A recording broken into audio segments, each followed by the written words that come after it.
has laid an egg in her mid-70s. Could you imagine having a baby at your age? Tony Cornheiser, yeah, we'd both be in diapers. It would work out good. We could buy the large size. Do we believe all these? These wild animal stories are getting to be like a Florida man, a man in Florida. You know, I'm pretty happy if that's a true story, though. Mid-70s, that's good. I think that's lovely. Welcome to PTI, boys and girls. In today's episode, Tom Brady says quarterbacks need to protect themselves. Baseball ponders the golden at bat, and Kendrick Perkins joins us for 5 good minutes. But we begin today with last night's college football playoff rankings that put Alabama inside the line and Miami outside the line. Wilbon, yesterday you said you were intrigued by these rankings for the first time all season. Yeah. So what do you think about the committee putting a 3-loss SEC team ahead of a 2-loss ACC team? I assume you see a conspiracy. You've been doing this show with me, not just for 22 plus years, but all fall. What have I said to you? The committee would like to put a 6-loss SEC team in the damn 12-team field. They would. And this is, they could just call it the Paul Feinbaum tournament. That's what they want to do. And so it doesn't surprise me, but let me surprise you a little bit. Alabama deserves to be above Miami. And then Miami's loss to Syracuse bothered me so much. Not that I was rooting against Miami, because I was actually rooting for the U. I'm rooting for Miami in this case. Miami had a 21-0 lead, and they blew it. They gassed it. I watched that game. It was ridiculous the way Miami played. They've given up leads all year. I can't defend Miami. So I would put Alabama above Miami too. But if Alabama had 5 losses, there'd be committee members that say, yeah, we got to have Alabama because like you, they believe it's a TV show. What was a TV show? Just script it. Make it like pro wrestling because that's what it is. So, yes, I'm interested now in the CFP rankings and the show and all of that. Yeah. But this is incredibly predictable because, oh, wait, I predicted it yesterday. I don't know that you predicted it yesterday. I did. But I'm going to sit here and say I believe I had that. On this show yesterday, I said it would come down to Miami and Alabama would be ahead of Miami. And I gave you football justification for this. The TV justification I can go on about all day. I'm not even going to deal with that. The football justification is that Alabama's strength of schedule is like 17th and Miami's strength of schedule is 55th. And Alabama has better wins. Alabama beat Georgia. Alabama beat South Carolina. Miami hasn't beaten a ranked team. Alabama is 3-1 against teams that are ranked by the College Football Committee, and Miami is 0-1. Now, there still could be a shakeup here in this regard, Mike. 2 things I'm going to say to you. If Clemson wins the ACC title over SMU is ranked 8th now, Alabama's 11th. Maybe they'll want to keep SMU in there. If Boise State, a team that people like, and they got a running back people want to see, if Boise State loses to UNLV, maybe they'll want to keep them there. But by and large, Alabama deserves, as you said, to be ahead of Miami. So when your boy, who's the commissioner of the ACC, your former Northwestern boy, Jim Phillips, goes to bat for them, I understand that. I understand all of that. But one more thing I'll say to you, what I said to you yesterday. It's very possible that SMU, Texas, Arizona State, and Oregon are going to make the playoffs. So the distribution geographically is going to be wider than ever. Let's go to the ripples from Trevor Lawrence's concussion. Areez El-Shire has been suspended 3 games for his dirty hit on Lawrence. Tom Brady is now speaking about this. Brady told Colin Cowherd yesterday, quote, defensive players have to be aggressive. I think quarterbacks need to take better care of themselves.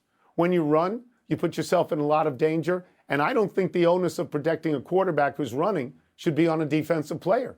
Maybe they should fine or penalize a quarterback for sliding late, unquote. Wilbon, are you with Brady that the onus of protecting a running quarterback should not be on a defensive player? And are you surprised to hear this message from Brady? Tone, this is a fascinating topic for several reasons. One, Trevor Lawrence did not slide late. He just didn't. I mean, there was enough time to at least try to pull up, and we saw no evidence of that, and the 3-game suspension is completely justified. It's mandatory. Now, Brady saying this is very persuasive. I told you, I love listening to Brady on Sundays do games. I thought Tom Brady was going to be great and compelling at this when he retired. You didn't think so. I love listening to Brady. He gives you stuff to think about every time he opens his mouth. I'm shocked because Brady would jump up every time he was hit for 20 years and look for referees. I mean, he looked for referees more than any NBA diva. He did. But in this role now, in this capacity where he's got to be, needs to be honest and forthcoming and sometimes provocative about these situations, Brady's very persuasive. Yes, I'm shocked. Yeah. I don't really agree with him, but he makes me think about it, and that's the point. It's very amusing to me that you will align yourself with Tom Brady because you were so dismissive of Tom Brady for many years as just another pretty boy quarterback. What did I just say? The pretty boy quarterback, you call him. When he turtled on the field, you always say, oh, there's Tom Brady. He's looking for a flag. I just you said didn't it even again. want to admit for a long time. You didn't want to admit for a long time that he was a great and maybe incomparable quarterback. But let us be real about this. This is a cheap, dirty hit. It's as simple as that. No doubt. And Trevor Lawrence didn't slide late. Trevor Lawrence slid openly and exposed his body. And the league has a compact with quarterbacks where the league says, oh, if you're going to give up and you're going to slide, we're going to protect you. And they didn't protect him. Okay? He slid and he didn't protect him. I find it interesting, Brady's point of view, because he was not a running quarterback. But, Mike, there is nothing Tom Brady can say in this case that is going to get me to say this is Trevor Lawrence's fault. It's not Trevor Lawrence's fault. It's not. Agree. Tone, let me just ask you real quick, though, as a follow-up. Does Brady's argument, if we take out who he was, and you were right, I made fun of him every time he turtled. Of course I did. I'm not denying that. I'm not aligning myself with that. I'm aligning myself with his persuasive argument. Are you not persuaded to at least open your mind to what Brady was saying a little bit? No. Okay. No, I'm going to tell you why. Because the league made a compact with its quarterbacks. If you slide, we will protect you. Yes. It's that simple. Yeah, it was a cheap, dirty hit. That's why I said 2 days earlier he should have been suspended for at least 2-3 is good. Let's move to the baseball commissioner's latest curveball. Rob Manfred told the Varsity podcast that owners have recently discussed the idea of a golden at-bat that once per game would enable a team to send its best or favored hitter to the plate totally out of turn. Tone Manfred has changed the rules before. Banned the shift, widened the bases, forced relievers to face 3 batters, limited pickoff attempts, installed a pitch clock, added ghost runners and extra innings. So are you now open to the this concept of a golden at-bat? So I had never heard this phrase until yesterday, and I had to have it explained to me. And it was explained to me, as you explained it just now, that once a game you can put a hitter you want up there in any situation out of turn in the batting order. So let's say you're the Dodgers, and you have bases loaded in the 8th, and you're down to your number 8 hitter, and you say, well, I'm going to put Shohei up. So who wouldn't want to do that? I wouldn't want to do that, because one of the pillars of baseball is the batting order. The guy fills it out, manager fills it out, hands it to the umpire. We've only been doing this for 130 years. I am not against change. I am for innovation, but this exists already. It's called putting in a pinch hitter. All right? If you do if you put up Shohei or Judge whenever you want, that's carnival act, Mike. That's not baseball. What is to stop a manager from saying this? I know I took my pitcher out in the 6th, but in the 9th now, could I just put him back in for one batter? No. Thank God you have come down on this side of this, because there's only one way for reasonable people to believe. Look, Tony, I know we got 2 generations of people out there, including your son and mine, who they just want to create drama wherever they can create it. They don't want anything to happen organically or naturally. No, let's just have it like the Desperate Housewives of Orange County. Let's just create some drama tonight and put that on. Rob Manfred is damn well too old for that. And I don't know who's whispering in his ear, but he ought to turn and tell him to shut up. This is it's sacrilegious that you could just send somebody up there and say, so how about at the end of a game, we stop the clock and say, oh, no, I know that the 49% free throw shooter we fouled, we don't want him at the line. Let's put Steph Curry at the line. What? Yeah. What are you doing? I mean, you're just bastardizing it's like the sport. in the middle of a awful. game. The defense of this is to create lifetime memories. So in the middle of the game, let's put 6 outfielders out there for half an inning. Let's just do that because you'll remember that forever. No, in your epic words, this is hocus pocus junk. Let's take a break. Coming up, why are the Milwaukee Bucks suddenly good again? We're going to ask Kendrick Perkins. We're going to also ask Big Perk how he feels about Ja's decision to avoid dunking. We've got some NBA questions for our great friend from NBA Today, Mr. Kendrick Perkins. Let's start with the Milwaukee Bucks. They started out the season 2-8, and they have now won 9 of 10. Doc Rivers had said all along, there's zero panic. A, do you believe that? And B, why do you think Milwaukee is clicking now? Well, I do believe it. And I know Doc Rivers has taken a lot of criticism over the last few years. But the one thing he's done for the Milwaukee Bucks is he's unlocked a different version of Giannis Antetokounmpo. And that's why today, Giannis Antetokounmpo is the best player in the game. Some people may argue and say that it's Jokic, but tell me what Jokic could do that Giannis is not doing. And I'm looking at Giannis playmaking, him making guys around him better. We know that he's going to put up the points. We know he's going to grab the rebounds. But the assists that he's getting over the last 8 games, he's not, if he's not getting a triple-double, he's flirting with a triple-double. And I'm looking at this Bucks team, and it looked like a team that's bought in, right? A mixture of vets, and Doc is going to his young guys. That A.J. Green, offensively, is what the Bucks need. Being able to stretch the floor and knock down threes. I'm not ready to say that they're a legit threat in the Eastern Conference, Tony, but I will say that they're knocking at the door of being able to compete with the Celtics, the Knicks, and the Cavs. Ooh, I like this. Perk, speaking of people knocking at the door, after an absence, because he was absent, the star was absent, Ja Morant and the Grizzlies are playing so much better. But Ja, we're going to focus in on this. Ja said he's not going to dunk. He's going to preserve himself, preserve his health. I like hearing this, but as a teammate, because those dunks have a real effect on some opponents sometimes, how would you feel if you were a teammate hearing Ja say that?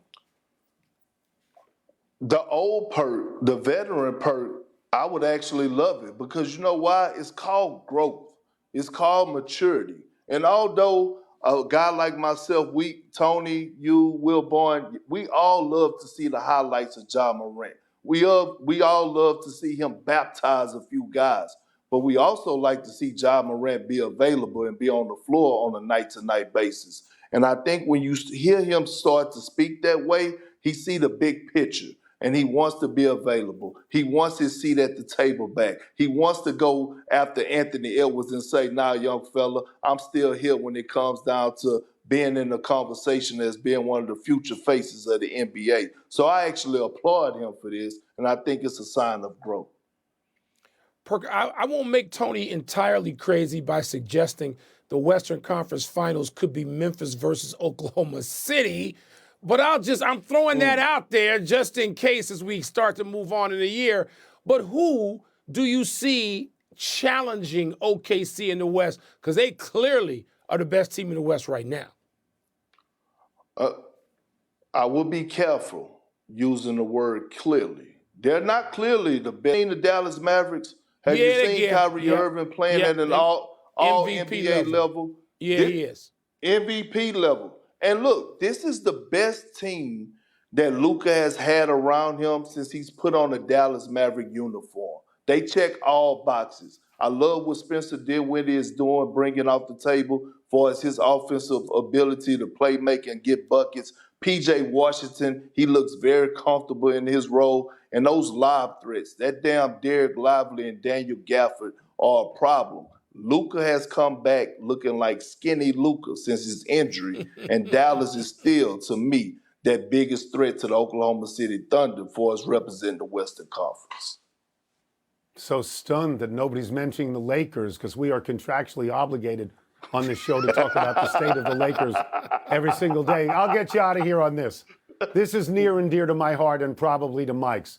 The Los Angeles Dodgers, remember them? They won the World Series. They haven't played in about 3 months. Mm-hmm. The Los Angeles Dodgers have won more recently than the Wizards, who lost their 15th straight game last night by 100 points.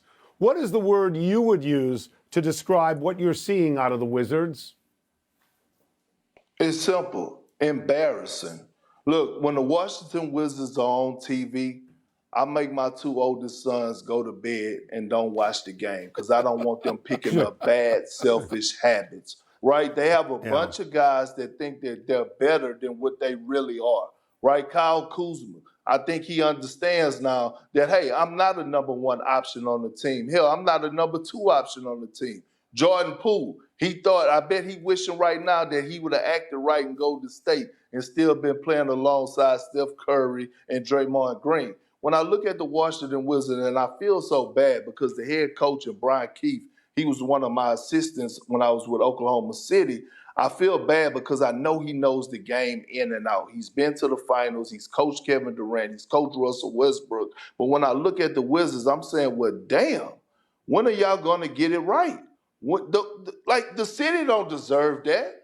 They deserve great basketball players. At least try to play with a basketball IQ. I mean, damn. Yeah, they got a lot of number 4 options, but the last time I looked, they don't have 1s or 2s or 3s. Thank you, Perk. Perk, appreciate you, bro. Appreciate y'all. Let's take one last break. Still to come, Juan Soto is reportedly close to choosing a team. And Kevin Durant goes out with a bad ankle. Happy time, people. Happy 51st birthday, Corliss Williamson. We remember Williamson most for being Final Four MVP in Arkansas's run to the national championship in 1994. That was the 40 minutes of hell orchestrated by Nolan Richardson. Arkansas is back in the high life again under John Calipari in his first season there. The 6'7" Williamson went on to play 12 years in the NBA after being drafted in the first round in 1995 by Sacramento. Big Nasty played there and for the Pistons, 76ers, and the Raptors, mostly coming off the bench. He was on the Pistons championship team in 2004 and was Sixth Man of the Year 2 years before that in Detroit. Williamson was a career 11-point scorer and is now a T-Wolves assistant. Yeah, Tony, that Arkansas team gets forgotten. They won that one national championship. Scotty Thurman with a prayer of a shot. It wasn't quite as dependable as Ray Allen's shot. It reminds me of that with Miami, but it beat Grant Hill. Grant Hill would have won 3 championships in 4 years, putting him in even more elite company. But Nolan Richardson in Arkansas and Corliss and Scotty Thurman took it away from him. They did. Happy anniversary, Gus Malzahn. On this day 12 years ago, Auburn announced that their former offensive coordinator would return to the university to replace his former boss, Gene Chizik, as head coach. The highlight of Malzahn's first year was the legendary kick 6 that beat Alabama and helped put Auburn in the BCS title game where they would lose to Florida State and Jameis Winston. Malzahn was 68-35 in 8 seasons at Auburn. This past week, Malzahn resigned as head coach at Central Florida to become offensive coordinator at Florida State and reunite with Mike Norvell, who was a grad assistant at Tulsa in 2007 and 2008 when Malzahn was on staff there. Tony, people will leave places now that seem like they wouldn't have left 10, 15, 30, 40 years ago as a head coach to go be a coordinator somewhere because there's just a very few schools and a very few conferences that people feel they have to work in. Happy trails to last night's game for Kentucky. 4th-ranked Wildcats lost for the first time this season to unranked Clemson by 4. Mark Pope's team won its first 7 games with the top-scoring offense in the country, but last night scored just 66, 30 below its average. In other Wildcat news from last night, a crusher for you, Wilbon, as Northwestern led by 2 at Iowa with less than a second left and got beat at the buzzer by Josh Dix's 30-footer. Tony, that shot, I hadn't seen it until now because I didn't want to see it. I read about it and I was told about it. I got texts. I don't want that to be the game that keeps us potentially out of a tournament situation at Iowa. We don't play well there. We played great there. We outplayed Iowa last night. I'm in a bad way over that result. Well, let's get in a good way by going to the big finish quickly. All right, let's do it. Kevin Durant's out at least 1 week with an ankle injury Cause for concern? Yes, the Suns are 11-2 with him on the floor, 1-6 without him. And you can't miss him for long.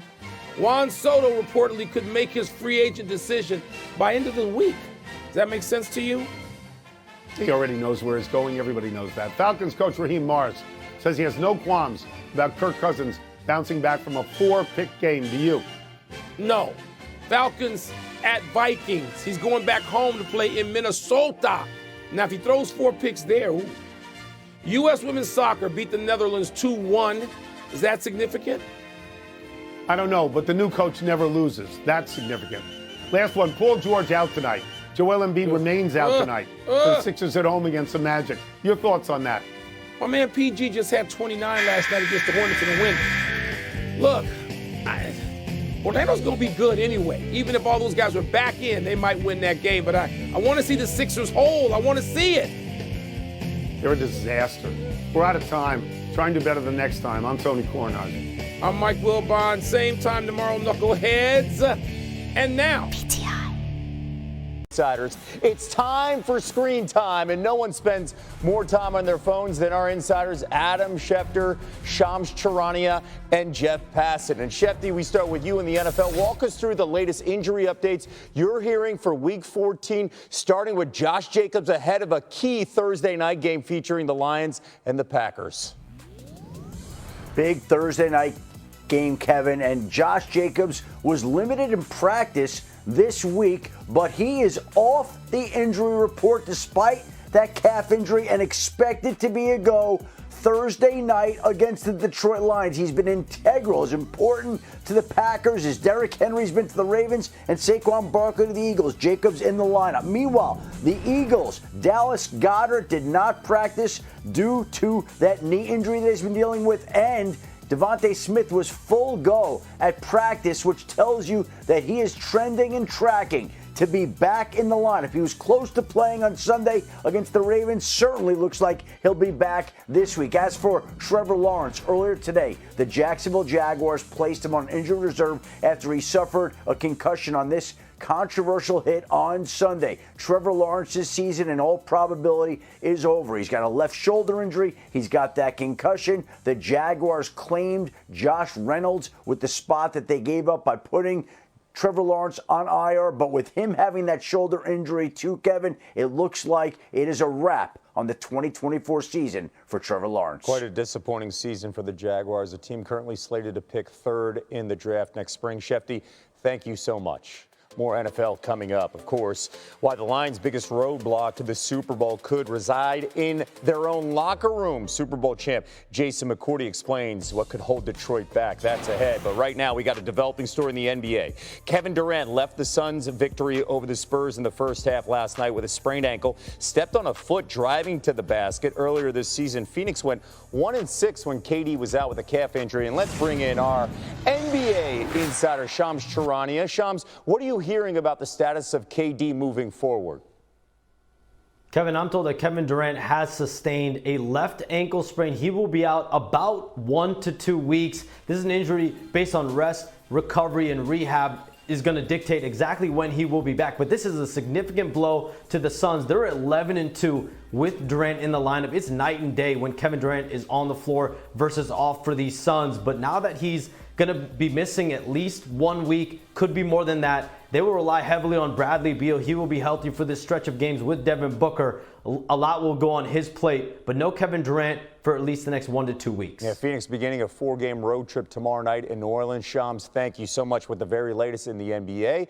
Much more NBA coming up here on SportsCenter. How the Lakers are hoping tonight's return to Miami could break LeBron and have a breakout, I should say, of his recent scoring slump. We're live with the Lakers ahead. Now let's go to baseball, and how about this news, where Alvin Gonzalez reports that the offseason's biggest free agent, Juan Soto, is nearing a decision. A source said he could decide before the winter meetings, which start on Sunday after finishing third in the MVP as a Yankee in his first season. Soto's next deal could feature record numbers. Our senior baseball insider, Jeff Passan, joining us now. Jeff, what are you hearing about where things stand with Soto's free agency right now? Kevin, you're exactly right. We are finally in the end game after a months-long pursuit by teams for Juan Soto. And we know at this point that the final number is going to be at least $600 million over a double-digit figure number of years. Now, the question is, how high can that go? If teams are willing to go to, say, 15 years, which they might be able to because Juan Soto is only 26, we could see a contract potentially in excess of $700 million. Now, remember, Shohei Ohtani's 10-year, $700 million deal last offseason set the standard. But at this point, we don't know who the favorites are. The New York Mets have been near the top the whole time. The Yankees, of course, the incumbent team, the Boston Red Sox, the Toronto Blue Jays, and the Los Angeles Dodgers all still in it. The expectation is that there will be meetings over the weekend, and it's that point Juan Soto will decide where he's going to go, and we will know at latest by the time the winter meetings in Dallas start. If we get any news on Soto, trust Jeff Passan. He'll bring it to us right here on SportsCenter. Jeff, thank you so much. Still to come on SportsCenter, why the Tide could continue